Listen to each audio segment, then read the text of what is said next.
Olá, meus amigos, olá, minhas amigas. Estamos aqui na nossa sexta dica deste nosso projeto SP88. Você já sabe, são 88 dicas até o dia da prova e esta é a dica de número 6. Vamos falar sobre limites ao poder constituinte derivado reformador. Lembrando que a primeira das dicas foi sobre limites ao poder constituinte derivado decorrente. Constituições estaduais, lei orgânica distrital, mas agora não. Agora são limites ao poder constituinte de reforma, sobretudo reforma via emendas constitucionais. E para sermos bem objetivos, vamos direto ao ponto. São 4 limites, possíveis limites, temporais, circunstanciais, materiais e formais, também chamados procedimentais. Primeira pergunta, houve limite temporal para a elaboração de alguma emenda constitucional? E a resposta é não. A Constituição foi promulgada no dia 5 de outubro de 88, quarta-feira, às 16 horas. E não houve limite temporal para que alguém propusesse uma emenda constitucional, apresentasse uma proposta de emenda. Então, limite temporal não houve. Houve para as emendas de revisão, a gente sabe, 5 anos, melhor dizendo, após a promulgação da Constituição.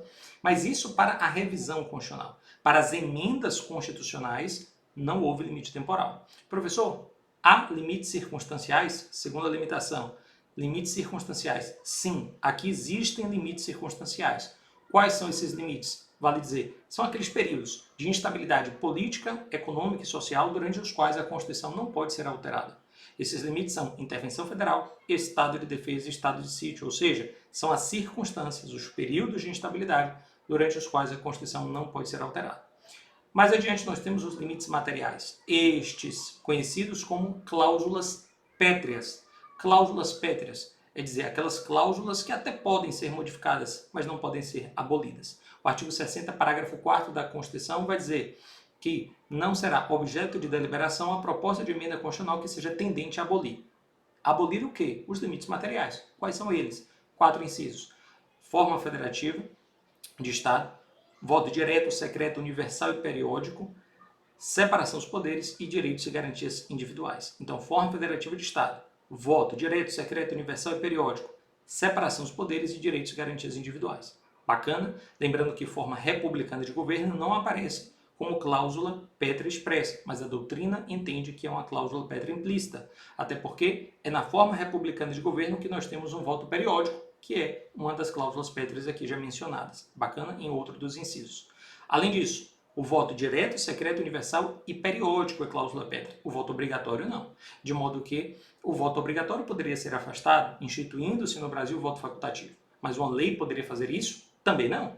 Veja, uma coisa é não ser cláusula pétrea, outra coisa é poder ser modificado por lei. Isso não pode, porque se quem traz como regra a obrigatoriedade do voto é a Constituição, essa regra pode ser afastada por uma emenda constitucional. Então eu poderia ter uma emenda trazendo a facultatividade do voto, porque o voto obrigatório não é cláusula pétrea. Depois você tem separação dos poderes e, por fim, direitos e garantias individuais. Cuidado! Aparece expressamente individuais, é importante que você saiba disso. Mas a doutrina e a jurisprudência vão dizer que a melhor exegese, a melhor interpretação, aquela mais afinada com o tom democrático da Constituição Federal e, portanto, mais consentânea aos seus preceitos fundamentais, é aquela que reconhece não só os direitos individuais, como os outros fundamentais, também como cláusulas pétreas, sociais, nacionalidade, políticos, partidos políticos, etc. E, por fim, nós temos ainda os limites formais, também chamados de procedimentais.